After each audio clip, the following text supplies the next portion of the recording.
Episode 1. When the gods answered a king's tears, Ramayana begins.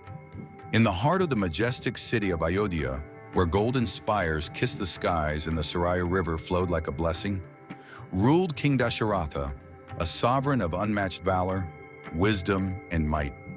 His empire flourished like spring in full bloom, yet his heart bore a silent winter. Amid the thunder of victory drums and the scent of sandalwood in palace halls, he walked alone, burdened by a single sorrow, a sorrow no jewel or conquest could mend. He had no heir. Dasharatha had 3 queens, Kaushalya, Kaikeyi, and Sumitra, each a radiant moon in his life, yet their chambers remained silent, unmarked by the laughter of children. The king, a warrior who had never bowed to an enemy, bowed now to fate. Night after night, he stood in the temple of his ancestors, his eyes raised to the heavens, his voice a whisper of longing. "O gods," he pleaded, "grant me the joy of fatherhood. Let my legacy not fade like a forgotten song." Moved by his devotion, the royal priest counseled him to perform a sacred ritual, the Putrakameshti Yagna, a fire sacrifice so powerful that even the heavens must respond. Guided by the revered sage Rishyasringa, the preparations began. The palace turned into a sanctum of chants and offerings. Sacred fires blazed like suns in the courtyard. Flowers rained from unseen hands. The air vibrated with mantras older than time.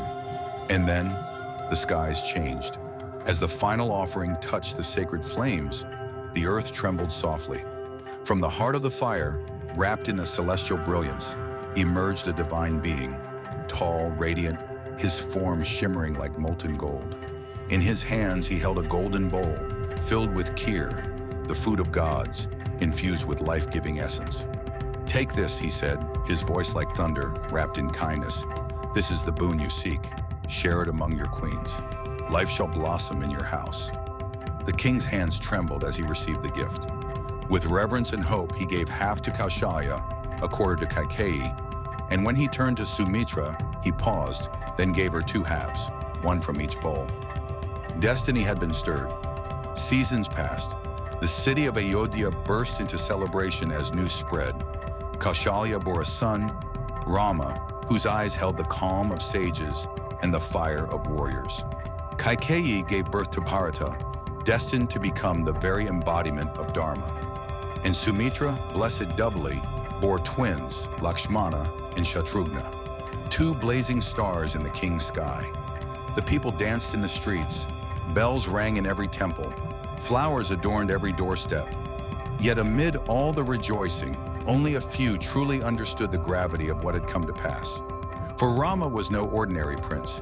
He was Narayana himself, born in mortal form, the heart of Vishnu beating beneath a crown of flesh, come to cleanse the world of its deepest darkness.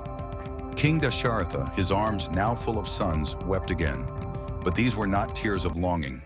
They were the tears of a soul finally touched by grace. The gods had answered. The seed of legend had been sown. And so began the Ramayana, not with war or wrath, but with a father's prayer, a sacred fire, and the descent of divinity cloaked in innocence.